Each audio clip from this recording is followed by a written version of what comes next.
ಈ ಕಾರ್ಯಕ್ರಮದ ಪ್ರಾಯೋಜಕರು Shri Vinayaka jewellery and silks and saris KR Puram ಹಾಗೂ ರಾಮೂರ್ತಿ ನಗರ ಬೆಂಗಳೂರು. స్టూడెంట్ కెరీర్లో యాజ్ ఏ స్టూడెంట్గా విద్యార్థి దశలో ఎర్లీ మార్నింగ్ లేవడం కానీ, ప్రిపేర్ అవ్వడం కానీ, హోంవర్క్స్ చేసుకోవడం కానీ, స్కూల్కి రావడం కానీ, మళ్ళీ అక్కడ చదువుకోవడం కానీ, మళ్ళీ వెళ్ళడం కానీ, మళ్ళీ వర్క్స్ చేసుకోవడం కానీ, ఇదంతా కూడా హార్డ్ వర్క్. చాలా ఇబ్బంది అనిపిస్తూ ఉంటుంది. కానీ ఇష్టపడి చదివితే చాలా బాగుంటుంది. కానీ అకాడమిక్ కెరియర్లో మీరు కనుక దీన్ని కష్టంగా తీసుకుంటే కనుక తర్వాత మీ కెరీర్లో, మీ లైఫ్లో చాలా ఇబ్బందులు ఎదుర్కోవాల్సి వస్తుంది. ఎందుకనంటే ఇప్పుడు మీరు బాగా చదువుకుంటే, ఇప్పుడు మీరు ఎంత నాలెడ్జ్ గెయిన్ చేస్తే, I'm not discussing about marks, knowledge gain చేయాలి. ఎంత బాగా నాలెడ్జ్ గెయిన్ చేసి ఎంత హార్డ్ వర్క్ చేస్తే మీ లైఫ్లో కాంపిటేటివ్ వరల్డ్లో మీరు అంత కాంపిటీషన్ ఇస్తారు, ఆ విధంగా మీరు సెటిల్ అవుతారు. ఐదర్ ఎంప్లాయీ మంచి పొజిషన్లో కానీ, లేదా బిజినెస్ కానీ, ఎనీ ఫీల్డ్ ఏదైనా సరే, లేదంటే ఏదైనా రీసెర్చ్ కానీ, సైంటిస్టులు కానీ, జడ్జెస్ కానీ, పోలీస్ ఆఫీసర్స్ కానీ, డాక్టర్స్ కానీ, ఎనీ ఫీల్డ్లో మీరు సక్సెస్ అవ్వచ్చు. మీరు ఒక పొజిషన్లో ఉండి మీరు ఇంకొకరికి హెల్ప్ చేయడానికి అవకాశం ఉంటుంది.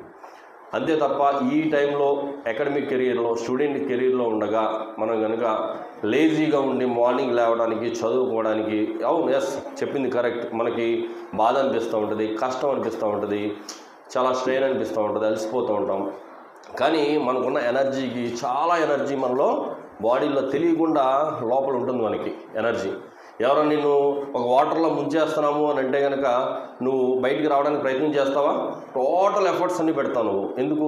నువ్వు సర్వైవ్ అవ్వాలి కాబట్టి, బయటికి రావాలి కాబట్టి పెడతా ఉంటావు. కానీ మామూలుగా అదే వ్యక్తి మీద నువ్వు ఏదైనా చేయాలంటే కనుక నువ్వేం చేయలేవు. చాలా నువ్వు ఇన్ఫీరియర్గా ఫీల్ అవుతావు. నేనేం చేయలేను, నేను అతను ఎదుర్కోలేను, అలా ఫీల్ అవుతూ ఉంటావు. కానీ అదే వ్యక్తి నిన్ను ఏదైనా ప్రమాదంలోకి తీసుకెళ్ళి, ఫర్ ఎగ్జాంపుల్ వాటర్లో ముంచేయడానికి ప్రయత్నం చేస్తే ఆల్మోస్ట్ ఆల్ ఎఫర్ట్స్ నువ్వు పెట్టి ఖచ్చితంగా బయటికి రావడానికి ప్రయత్నం చేస్తావు. అలాగే మీ చదువులో కూడా మనకు తెలియని ఇంటర్నల్గా చాలా ఇన్డెప్త్ మన దగ్గర ఎనర్జీ మనలో లోపల ఉంటుంది. ఆ ఎనర్జీని అంతా బయటికి తీయాలి.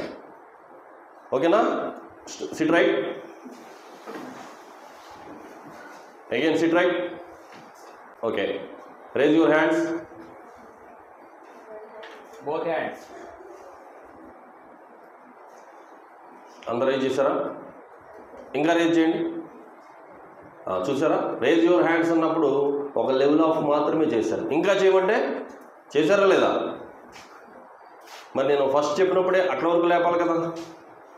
డౌన్ అంటే మనకి తెలియకుండానే మనలో ఉన్న నాలెడ్జ్ కానీ, మనలో ఉన్న పవర్ కానీ, ఎనర్జీ కానీ, లెవెల్స్ కానీ మనకి తెలియదు.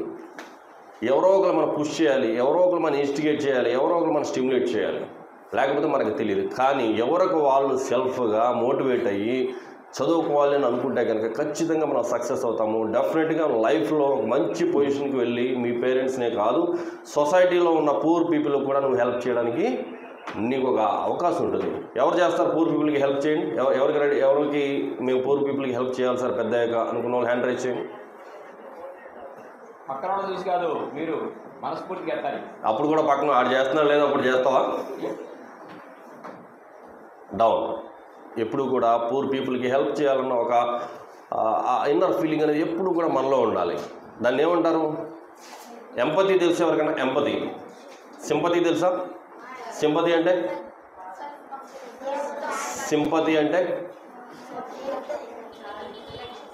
ఎవరు చెప్తారు? ఎనీవన్? సింపతి అంటే ఓకే, కమాన్ చెప్పాలి. జాలి, రైట్. ఇంకా గుడ్ నాన్న, గివ్ ఏ క్లాప్స్. సింపతి అంటే ఏంటి? ఇంకెవరు చెప్తారు? దయ చూపించడం, క్లాప్స్. నెక్స్ట్ మరి దెన్ ఎంపతి అంటే ఏంటి? ఎంపతి ఎవరు చెప్తే వాళ్ళకి ఒక పెన్ గిఫ్ట్, స్పాట్లో పెన్ గిఫ్ట్. ఎంపతి ఎలా అయినా ఎక్స్ప్రెస్ చేయొచ్చు, no problem. What is empathy? ఇప్పుడు సింపతి అంటే, ఇప్పుడు ఈ బాబు ఉన్నాడు, ఆ బాబుకి ఏమీ లేదు, లేకపోతే చొక్కా లేదు, పాపం ఎండలో ఉండిపోయాడు, లేకపోతే చలిలో ఉండిపోయాడు, వణికిపోతున్నాడు. అతను పేట అయ్యో పాపం అలా ఉన్నాడా, అలా జరుగుతున్నాడా, జస్ట్ లేదంటే నువ్వు ఏదైనా ఇబ్బందిలో ఉంటే నువ్వు ఏదైనా ఇవ్వగలిగితే ఇచ్చేసి వెళ్ళిపోవడం. ఎంపతి అంటే ఏంటంటే మనమే ఆ పొజిషన్లో ఉంటే ఎలా ఫీల్ అవుతామో ఆ వ్యక్తి పొజిషన్లో మనమే ఉంటే ఎలా ఫీల్ అవుతామో, ఎలా మనం దాన్ని పర్సీవ్ చేస్తామో అది ఎంపతి. సింపతి కన్నా అది డబుల్ అనమాట, double more than empathy. So empathy అని ఉన్నప్పుడు ఏంటంటే మనం ఇంకా మోర్గా ఇంకా మనం రియాక్ట్ అయ్యి వాళ్ళు ఉన్న పొజిషన్లో మనం ఉంటే ఎలా ఉంటాము, మనకుంటే మన పరిస్థితి ఎలా ఉంటుందని ఊహించుకుని మనం వాళ్ళకి హెల్ప్ చేయడం. ఓకే, అలా హెల్ప్ చేయాలి అంటే మనం ఆ సర్టెన్ పొజిషన్లో ఉండాలి. ఆ పొజిషన్లో మనం ఉండాలి. పొజిషన్లో మనం ఉండాలి అంటే ఏం చేయాలి? చదువుకోవాలి.